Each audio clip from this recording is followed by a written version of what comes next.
गुजरात के लोकप्रिय मुख्यमंत्री श्रीमान भूपेंद्र भाई, केंद्रीय मंत्रिमंडल के मेरे सहयोगी भूपेंद्र यादव जी, अश्विनी चौबे जी, राज्यों से पधारे हुए सारे सभी मंत्रीगण, केंद्र और राज्य सरकार के सभी अधिकारीगण, अन्य महानुभाव, देवियों और सज्जनों, आप सभी का इस राष्ट्रीय सम्मेलन में और विशेष करके एकता नगर में स्वागत है, अभिनंदन है।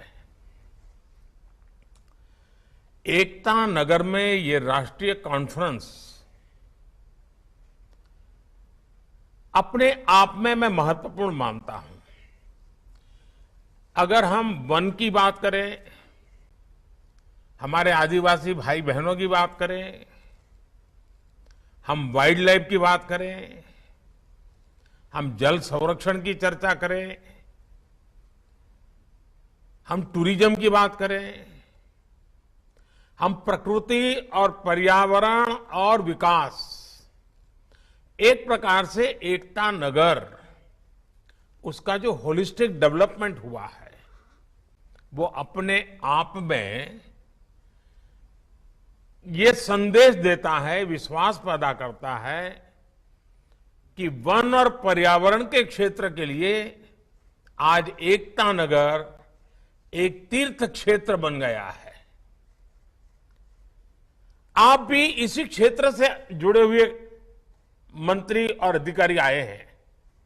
मैं चाहूंगा कि एकता नगर में जितना भी समय आप बिताएं, उन बारीकियों को जरूर ऑब्जर्व करें कि जिसमें पर्यावरण के प्रति, हमारे आदिवासी समाज के प्रति, हमारे वाइल्ड लाइफ के प्रति कितनी संवेदनशीलता के साथ कार्य रचना की गई है, निर्माण कार्य हुआ है और भविष्य में देश के ही अनेक कोने में वन पर्यावरण की रक्षा करते हुए विकास की राह पर तेज गति से आगे बढ़ सकते हैं।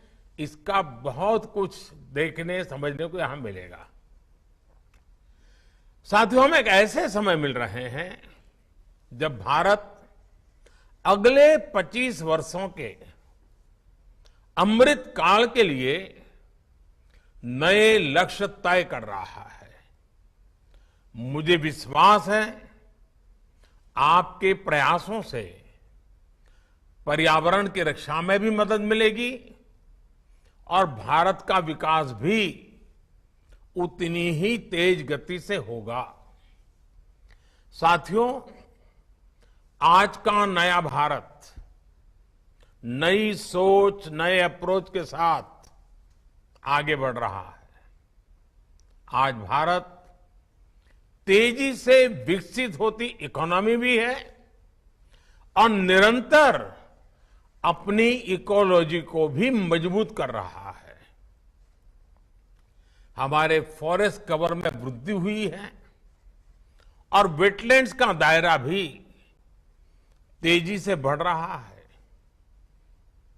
हमने दुनिया को दिखाया है कि रिन्यूएबल एनर्जी के मामले में हमारी स्पीड और हमारा स्केल शायद ही कोई उसको मैच कर सकता है। इंटरनेशनल सोलर अलायंस हो, कोalition फॉर डिजास्टर रेजिलिएंट इंफ्रास्ट्रक्चर हो या फिर लाइफ मूवमेंट, बड़ी चुनौतियों से निपटने के लिए भारत आज दुनिया को नेतृत्व दे रहा है। अपने कमिटमेंट को पूरा करने के हमारे ट्रैक रिकॉर्ड के कारण ही दुनिया आज भारत के साथ जुड़ भी रही है। बीते वर्षों में लायंस, शेरों, बाघों, हाथियों, एक सींग के गैंडों और तेंदुओं की संख्या में वृद्धि हुई है। जैसे अभी भूपेंद्र भाई बता रहे थे, कुछ दिन पहले मध्य प्रदेश में चीता की घर वापसी से एक नया उत्साह लौटा है। हर भारतवासी के रगों में, संस्कारों में जीव मात्र के प्रति दया और प्रकृति प्रेम के संस्कार कैसे हैं, वो चीता के स्वागत में देश जिस प्रकार से झूम उठा था, हिंदुस्तान के हर कोने में ऐसा लग रहा था जैसे उनके अपने घर में कोई प्रिय मेहमान आए हैं। ये हमारे देश की एक ताकत है। प्रकृति के साथ संतुलन साधने का जो एक प्रयास है, उसे हम निरंतर जारी रखें, आने वाली पीढ़ियों को भी संस्कारित करते रहें। इसी संकल्प के साथ भारत ने 2017 तक, यानी अभी हमारे पास करीब करीब 5 दशक है, नेट जीरो का टारगेट रखा है। अब देश का फोकस ग्रीन ग्रोथ पर है, और जब ग्रीन ग्रोथ की बात करते हैं तो ग्रीन जॉब के लिए भी बहुत अवसर पैदा होते हैं। और इन सभी लक्ष्यों की प्राप्ति के लिए हर राज्य के पर्यावरण मंत्रालय की भूमिका बहुत बड़ी है। साथियों, पर्यावरण मंत्रालय चाहे जिस किसी राज्य में हो या केंद्र में, उनके दायित्वों का विस्तार बहुत बड़ा है। इसे संकुचित दायरे में नहीं देखा जाना चाहिए। दुर्भाग्य से समय के साथ हमारी व्यवस्था में एक सोच ये हावी होती चली गई कि पर्यावरण मंत्रालय की भूमिका रेगुलेटर के तौर पर ज्यादा है। लेकिन मैं समझता हूं पर्यावरण मंत्रालय का काम रेगुलेटर से भी ज्यादा पर्यावरण को प्रोत्साहित करने का है। हर वो काम जिससे पर्यावरण की रक्षा हो रही हो, उसमें आपके मंत्रालय का रोल बहुत बड़ा है। अब जैसे सर्कुलर इकोनॉमी का विषय है, सर्कुलर इकोनॉमी हमारी परंपरा का हिस्सा रही है। भारत के लोगों को सर्कुलर इकोनॉमी सिखानी पड़े ऐसा नहीं है। हम कभी प्रकृति के शोषक नहीं रहे, सदैव प्रकृति के पोषक रहे हैं। हम जब छोटे थे तब हमको बताया जाता था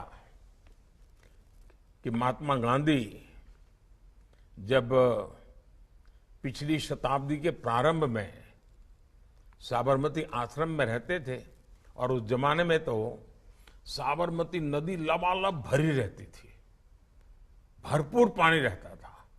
उसके बावजूद भी अगर किसी को गांधी जी ने देख लिया कि पानी को बर्बाद कर रहा है, तो गांधी जी उसे टोके बिना रहते नहीं थे। इतना पानी सामने होना था, फिर भी पानी बर्बाद नहीं होने देते थे। आज कितने ही घरों में, आप में से शायद हर कोई को पता होगा, हर एक के घर में होगा, अनेक घर ऐसे हैं, कपड़े हो, अखबार हो, और भी छोटी मोटी चीजें हो, हर चीज को हमारे यहां रीयूज किया जाता है, रिसाइकल किया जाता है, और जब तक उसका बिल्कुल समाप्ति न हो जाए तब तक हम उपयोग करते रहते हैं। अपने परिवारों का संस्कार है, और ये कोई कंजूसी नहीं है, ये प्रकृति के प्रति सजगता है, संवेदना है। ये कोई कंजूसी के कारण लोग एक ही चीज 10 बार उपयोग करते, ऐसा नहीं है। ये सभी हमारे जो पर्यावरण मंत्री आज आए हैं, मैं उनको आग्रह करूंगा कि आप भी अपने राज्यों में सर्कुलर इकोनॉमी को ज्यादा से ज्यादा बढ़ावा दे। अगर स्कूल में भी बच्चों को कहा जाए कि भाई आप अपने घर में सर्कुलर इकोनॉमी की दृष्टि से क्या हो रहा है जरा ढूंढ के ले आओ, हर बच्चा ढूंढ के ले आएगा। कॉन्शियसनेस आएगा कि इसको सर्कुलर इकोनॉमी कहते हैं।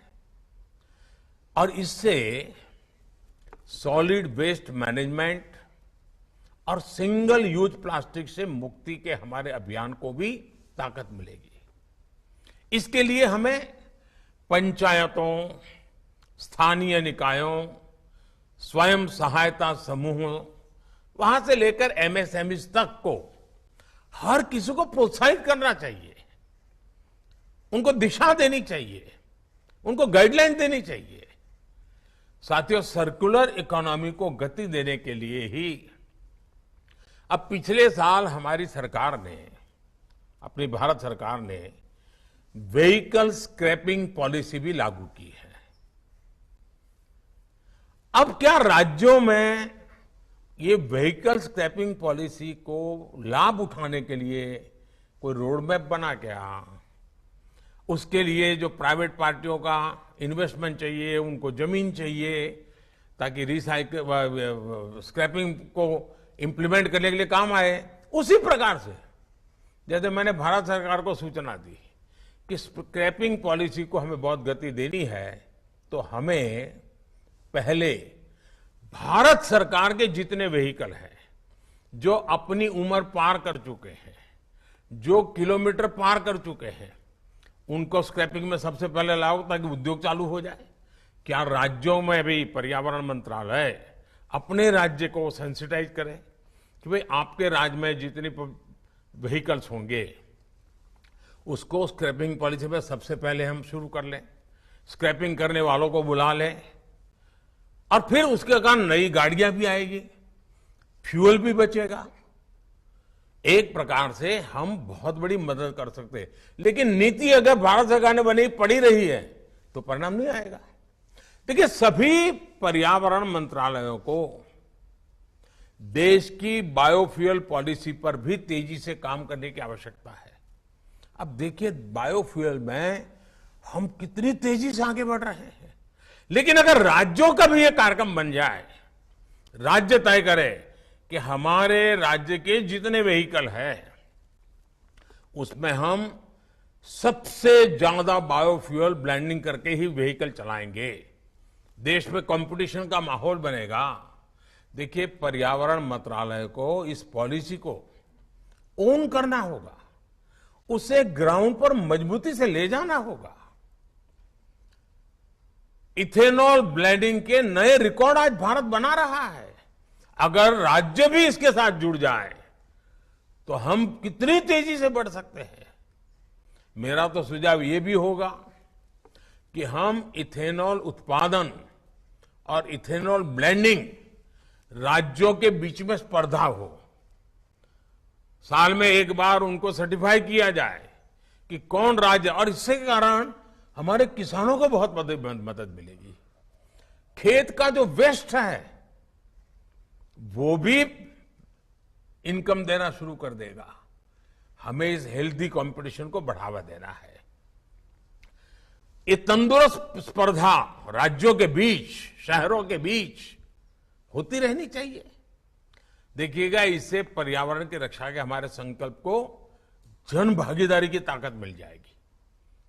और जो चीज आज हमें रुकावट लगती है वो हमारे लिए नई क्षितिजों को पार करने का एक बहुत बड़ा माध्यम बन जाएंगे। अब देखिए, हम सब ने अनुभव किया है कि एलईडी बल्ब बिजली बचाता है, कार्बन एमिशन बचाता है, पैसे बचाता है।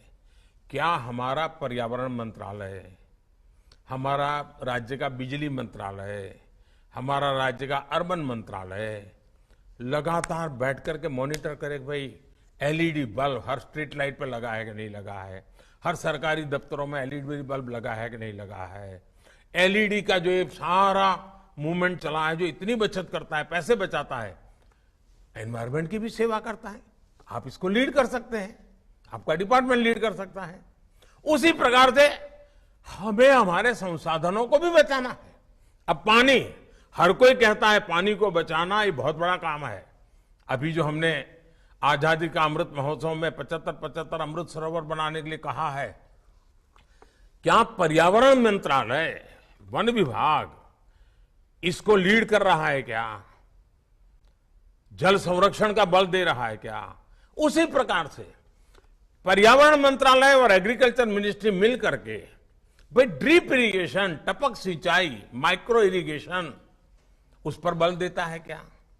यानी पर्यावरण मंत्रालय ऐसा है कि जो हर मंत्रालय को दिशा दे सकता है, गति दे सकता है, प्रेरणा दे सकता है और परिणाम ले सकता है।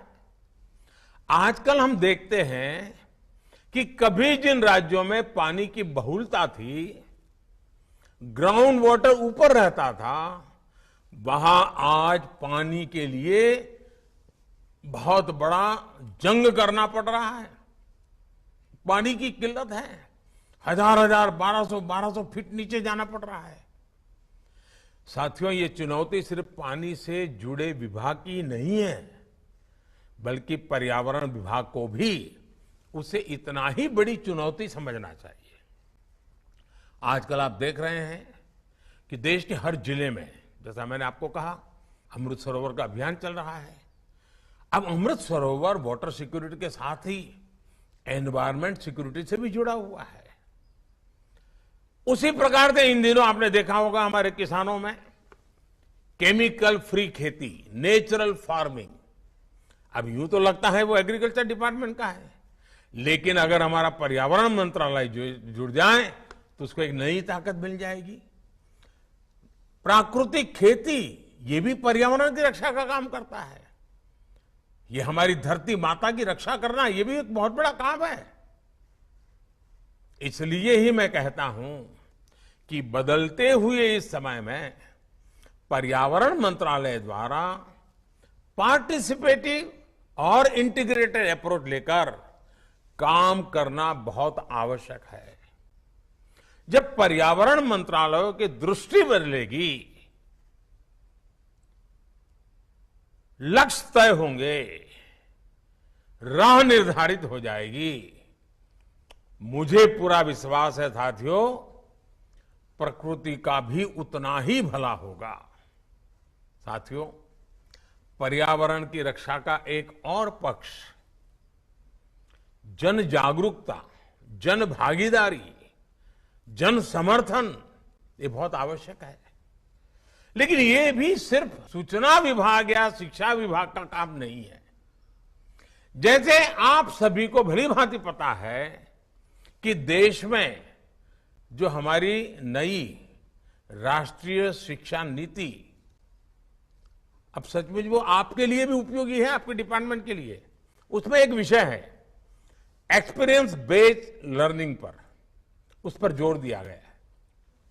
अब ये एक्सपीरियंस बेस्ड लर्निंग, क्या पर्यावरण मंत्रालय ने शिक्षा विभाग के साथ बात की क्या कि भाई आप स्कूल में बच्चों को पेड़ पौधों के विषय में जरा पढ़ाना है तो उनको जरा बगीचे में ले जाइए, गांव के बाहर जो पेड़ पौधे हैं वहां ले जाइए, पेड़ पौधों का परिचय करवाइए। अब ये शिक्षा मंत्रालय और पर्यावरण मंत्रालय मिलकर के काम करें तो उन बच्चों में पर्यावरण के प्रति स्वाभाविक एक जागरूकता आएगी और इससे बच्चों में जीव विविधता के प्रति जागरूकता आएगी और पर्यावरण की रक्षा के लिए उनके दिल दिमाग में वो ऐसे बीज बो सकते हैं जो आने वाले समय में पर्यावरण की रक्षा के एक बहुत बड़े सिपाही बन जाएंगे। इसी तरह अब जैसे जो बच्चे हमारे समुद्री तट पे हैं या नदी के तट पे हैं, वहां बच्चों को ये पानी का महत्व, समुद्र की इकोसिस्टम क्या होती है, नदी की इकोसिस्टम क्या होती है, वहां ले जाकर उनको सिखाया जाए मछली का क्या महत्व होता है, मछली भी किस प्रकार से पर्यावरण की रक्षा में मदद कर रही है। सारी बातें उन बच्चों को लेकर के समझाएंगे। काम तो शिक्षा विभाग का होगा, लेकिन पर्यावरण के विभाग के लोग तो आप देखिए पूरी नई पीढ़ी तैयार हो जाएगी। हमने अपने बच्चों को, आने वाली पीढ़ियों को पर्यावरण के प्रति जागरूक भी करना है, संवेदनशील भी करना है। राज्यों के पर्यावरण मंत्रालय को इससे जुड़े अभियान शुरू करने चाहिए, योजनाएं बनानी होगी। अब जैसे किसी स्कूल में फल का कोई पेड़ है तो बच्चे उसकी जीवनी लिख सकते हैं, पेड़ की जीवनी लिखें। किसी औषधीय पौधे के गुणों के बारे में भी बच्चों को निबंध लिखवाया जा सकता है, वक्तृत्व स्पर्धा की जा सकती है। हमारे राज्यों की यूनिवर्सिटीज और लेबोरेटरीज को भी जय अनुसंधान इस मंत्र पर चलते हुए पर्यावरण रक्षा से जुड़े इनोवेशंस को सर्वोच्च प्राथमिकता देनी होगी। पर्यावरण की रक्षा में हमें टेक्नोलॉजी का इस्तेमाल भी ज्यादा से ज्यादा बढ़ाना चाहिए। जैसे जो वनस्थान है, जंगल है, उनमें जंगलों की स्थिति का निरंतर अध्ययन बहुत जरूरी है। हम स्पेस टेक्नोलॉजी से हम लगातार अपने जंगलों का मॉनिटरिंग कर सकते हैं, बदलाव आए तो तुरंत मार्क कर सकते हैं, सुधार कर सकते हैं। साथियों, पर्यावरण से जुड़ा एक और अहम विषय है फॉरेस्ट फायर का भी। जंगलों में आग बढ़ रही है और भारत जैसे देश के लिए अगर एक बार आग फैल गई तो हमारे पास उतने संसाधन भी कहां है कि हम आधुनिक टेक्नोलॉजी से आग को बुझा पाएंगे। दुनिया के समृद्ध देशों को आपने देखा होगा टीवी पे, चाहे पश्चिमी अमेरिका हो, कनाडा हो, ऑस्ट्रेलिया हो, पिछले दिनों यहां जो फॉरेस्ट फायर हुआ, जो जंगलों में आग लगी, कितनी तबाही हुई, वन्य पशुओं की बेबसी, इवन जनजीवन को भी प्रभावित कर दिया।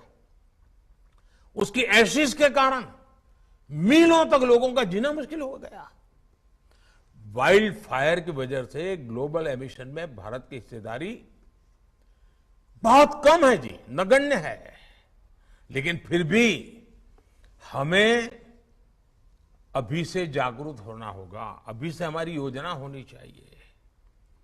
हर राज्य में फॉरेस्ट फायर फाइटिंग मैकेनिज्म मजबूत हो, वो टेक्नोलॉजी ड्रिवन हो, ये बहुत जरूरी है। उसी प्रकार से हम सबको मालूम है आखिरकार आग लगने का कारण क्या होता है। जो सूखे पत्ते जंगलों में पड़ते हैं उनका ढेर होता है और एक आध छोटी सी गलती देखते ही देखते पूरे जंगल को आग पकड़ लेती है। लेकिन अब इस जंगलों में जो वेस्ट पड़ता है ना, पत्तियां पड़ती हैं, पानखर के अंदर जब सारा जंगल जमीन पर सब पत्तियां नजर आती है, आजकल उसका भी सर्कुलर इकोनॉमी में उपयोग होता है। आजकल उसमें से खाद भी बनता है, आजकल उसमें से कोयला बनाया जाता है। मशीन होते हैं, छोटे छोटे मशीन लगा करके उसमें से कोयला बनाया जा सकता है। वो कोयला और कारखानों में काम आ सकता है। मतलब हमारा जंगल भी बच सकता है और हमारी ऊर्जा भी बच सकती है। कहने का मेरा तात्पर्य है कि हमें इसमें भी फॉरेस्ट फायर के लिए हमारी जागरूकता, वहां के लोगों को और उनकी इनकम का भी साथ, जंगल में रहते हैं, जैसे हमारा वन धन पर बड़ा बल है, उसी प्रकार से इसको भी एक धन मान करके हैंडल किया जाए तो हम जंगलों की आग को बुझा सकते हैं। हमारे फॉरेस्ट गार्ड को भी अब नए सिरे से ट्रेनिंग देने की बहुत जरूरत है जी। ह्यूमन रिसोर्स डेवलपमेंट के नए पहलुओं को जोड़ने की आवश्यकता है। पुराने जमाने के जो बिडगार्ड होते हैं उतने से बात बनने वाली नहीं है। साथियों, मैं आप सभी से एक और महत्वपूर्ण बिंदु की भी चर्चा करना चाहता हूं। आप भली भांति जानते हैं कि आधुनिक इंफ्रास्ट्रक्चर के बिना देश का विकास, देशवासियों के जीवन स्तर को सुधारने का प्रयास सफल नहीं हो सकता। लेकिन हमने देखा है कि एनवायरमेंट क्लियरेंस के नाम पर देश में आधुनिक इंफ्रास्ट्रक्चर के निर्माण को कैसे उलझाया जाता था। आप जिस जगह पे बैठे हैं ना, ये एकता नगर में, ये हमारी आंखें खोलने वाला उदाहरण है। कैसे अर्बन नक्सलों ने, विकास विरोधियों ने इस कितने बड़े प्रकल्प को, सरदार सरोवर डैम को रोक के रखा था। आपको जानकर के हैरानी होगी साथियों, ये जो सरदार सरोवर डैम एकता नगर में आप बैठे हैं ना, इतना बड़ा जलाशय देखा होगा आपने, इसका शिलान्यास देश आजाद होने के तुरंत बाद किया गया था। सरदार वल्लभ भाई पटेल ने बहुत बड़ी भूमिका निभाई थी। पंडित नेहरू ने शिलान्यास किया था, लेकिन सारे अरबन नक्सल मैदान में आ गए, दुनिया के लोग आ गए, अपप्रचार किया, ऐसा ये पर्यावरण विरोधी है, यही अभियान चलाया और बार बार उसको रोका गया। जो काम की शुरुआत नेहरू जी ने की थी, वो काम पूरा हुआ मेरा आने के बाद। बताइए कितना देश का पैसा बर्बाद हो गया। और आज वही एकता नगर पर्यावरण का तीर्थ क्षेत्र बन गया।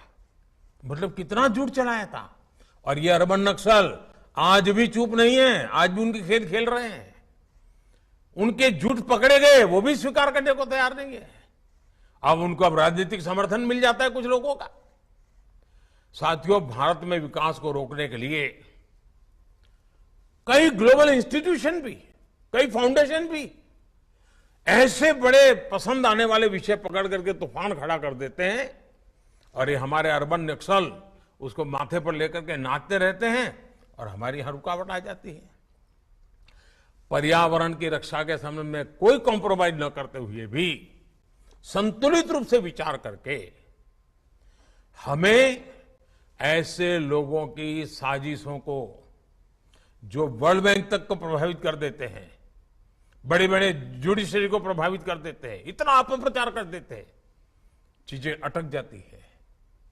मैं चाहता हूं कि हमें इन सारे विषयों में एक बड़ा होलिस्टिक अप्रोच अपना कर आगे बढ़ना चाहिए। साथियों, हमारा प्रयास होना चाहिए कि बेवजह पर्यावरण का नाम लेकर ईज ऑफ लिविंग और ईज ऑफ डूइंग बिजनेस के रास्ते में कोई बाधा ना खड़ी करे। कैसे बाधा बनती है, मैं उदाहरण देता हूं। मैं गुजरात में पानी का संकट हमेशा रहता है। 10 साल में 7 साल अकाल के दिन रहते थे, तो हमने चेक डैम का बड़ा अभियान चलाया। हम चाहते थे फॉरेस्ट में भी पानी का प्रबंध हो, तो हम फॉरेस्ट में पर्वत की जो ढलान होती है उस पर छोटे छोटे, यानी डाइनिंग टेबल जितने छोटे छोटे छोटे तालाब बनाना, बहुत छोटे तालाब, 10 फुट लंबे हो, 3 फुट चौड़े हो, 2 फुट गहरे हो, और उसके पूरे लेयर बनाते जाना, ऐसे हमने सोचा। आप हैरान होंगे, एनवायरमेंट फॉरेस्ट मिनिस्ट्री ने मना कर दिया।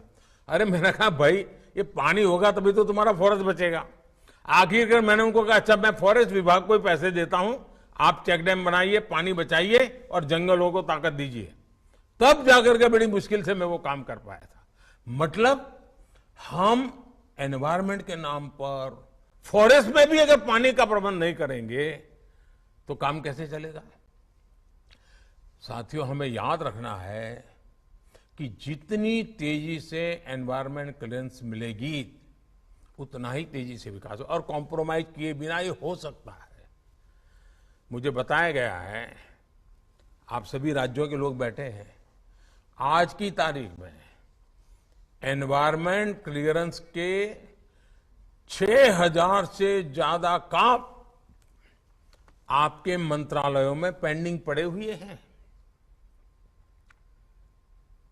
इसी तरह फॉरेस्ट क्लियरेंस के भी करीब करीब 6500 प्रोजेक्ट, उनकी एप्लीकेशन आपके टेबलों पर लटकी पड़ी हुई है। क्या साथियों, आज के आधुनिक युग में, अच्छा वो भी 3 महीने के बाद क्लियरेंस मिलेगा, 6, तो कारण कुछ और है। हमें बिल्कुल कोई पैरामीटर तय करने चाहिए, निष्पक्ष भाव से करना चाहिए, और पर्यावरण की रक्षा करते हुए क्लियरेंस में देने में गति लानी चाहिए। हमने रुकावट नहीं बनना चाहिए। आप अंदाजा लगा सकते हैं, पेंडेंसी की वजह से हमारे प्रोजेक्ट लोगों को फायदा नहीं होता है, खर्च भी बढ़ जाता है, समस्याएं बढ़ जाती हैं। हमें कोशिश करनी चाहिए पेंडेंसी कम से कम हो, और जेन्युइन केस में ही पेंडेंसी हो, तेजी से क्लियरेंस मिले। इसे लेकर हमें एक वर्क एनवायरनमेंट को भी बदलने की जरूरत है। जब एनवायरमेंट रक्षा की हम बात करते हैं ना, तो वर्क एनवायरमेंट भी बदलना पड़ेगा। मैंने अक्सर देखा है कि जिस प्रोजेक्ट को लंबे समय से एनवायरमेंट क्लियरेंस नहीं मिल रही है, फॉरेस्ट क्लियरेंस नहीं मिल रही है, तो मैंने देखा है कि राज्य सरकारें मुझे चिट्ठियां लिखती है। कभी भारत सरकार के डिपार्टमेंट मुझे चिट्ठियां लिखते हैं कि फलाने राज्य में अटका हुआ है, कोई राज्य वाला कहता है भारत सरकार में अटका हुआ है। मैं उन ऐसे प्रोजेक्ट को प्रगति के अंदर लाता हूं और मैं हैरान हूं, जैसा ही वो प्रगति में आ जाता है, फटाफट राज्यों में भी केंद्र में भी क्लियरेंस शुरू हो जाता है।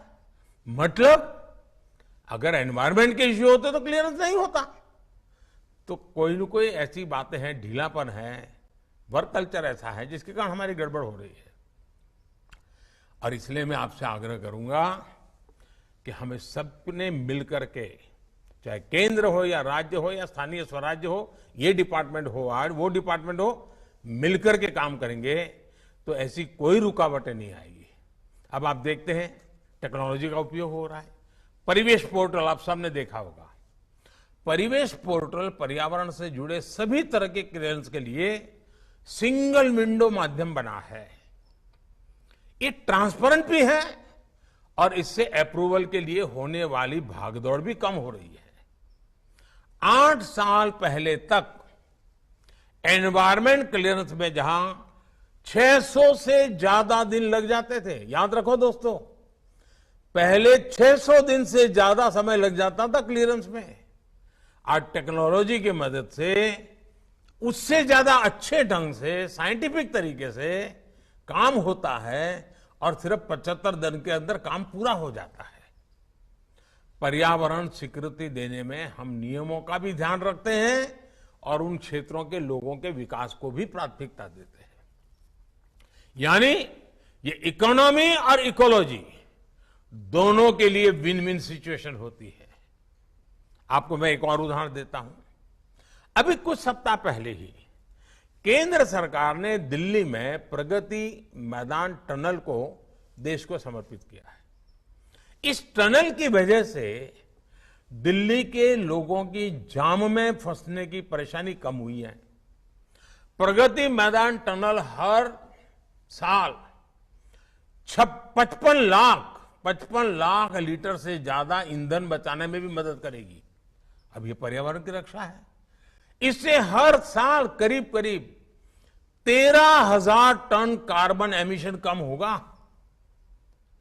एक्सपर्ट्स कहते हैं कि इतने कार्बन एमिशन को कम करने के लिए हमें 6 लाख से ज्यादा पेड़ की जरूरत पड़ती। यानी डेवलपमेंट के उस काम ने पर्यावरण की भी रक्षा की। यानी फ्लाईओवर हो, सड़कें हो, एक्सप्रेसवे हो, रेलवे प्रोजेक्ट्स हो, इनका निर्माण कार्बन एमिशन कम करने में उतनी ही मदद करता है।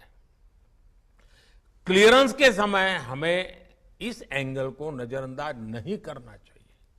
साथियों, पीएम गति शक्ति नेशनल मास्टर प्लान, इसके लागू होने के बाद से इंफ्रास्ट्रक्चर के प्रोजेक्ट्स में तालमेल बहुत बढ़ गया है और राज्य भी इससे बड़े खुश है। राज्य बहुत बढ़ चढ़ करके इसको फायदा उठा रहे हैं। उसके कारण प्रोजेक्ट्स में तेजी आई है। पीएम गति शक्ति नेशनल मास्टर प्लान पर्यावरण की रक्षा की भी अभूतपूर्व मदद कर रहा है। हमें यह भी देखना होगा कि जब भी राज्य में किसी इंफ्रास्ट्रक्चर का निर्माण हो, अब ये हमें क्लाइमेट के कारण जो समस्याएं आ रही है हम देख रहे हैं, इसका मतलब ऐसी समस्याओं में टिका रहे वैसा इंफ्रास्ट्रक्चर बनाना पड़ेगा। डिजास्टर रेजिलिएंट होना चाहिए। हमें क्लाइमेट से जुड़ी चुनौतियों का सामना करते हुए अर्थव्यवस्था के हर उभरते हुए सेक्टर का सही इस्तेमाल करना है। केंद्र और राज्य सरकार दोनों को मिलकर ग्रीन इंडस्ट्रियल इकोनॉमी की तरफ बढ़ना है। साथियों, मुझे विश्वास है इन 2 दिनों में आप पर्यावरण रक्षा के भारत के प्रयासों को और अधिक सशक्त करेंगे। पर्यावरण मंत्रालय सिर्फ रेगुलेटरी ही नहीं बल्कि लोगों के आर्थिक सशक्तिकरण और रोजगार के नए साधन बनाने का भी बहुत बड़ा माध्यम है। एकता नगर में आपको सीखने के लिए, देखने के लिए बहुत कुछ मिलेगा। गुजरात के करोड़ों लोगों का, राजस्थान के करोड़ों लोगों को, महाराष्ट्र के करोड़ों लोगों को, मध्य प्रदेश के लोगों को बिजली के कारण एक सरदार सरोवर डैम ने 4 राज्यों के जीवन को प्रभावित किया है, सकारात्मक प्रभाव पैदा किया। राजस्थान के रेगिस्तान तक पानी पहुंचा है, कच्छ के रेगिस्तान तक पानी पहुंचा है और बिजली पैदा होती है। मध्य प्रदेश को क्लीन बिजली मिल रही है। सरदार साहब की इतनी विशाल प्रतिमा हमें एकता के प्रण पर डटे रहने की भी प्रेरणा देती है।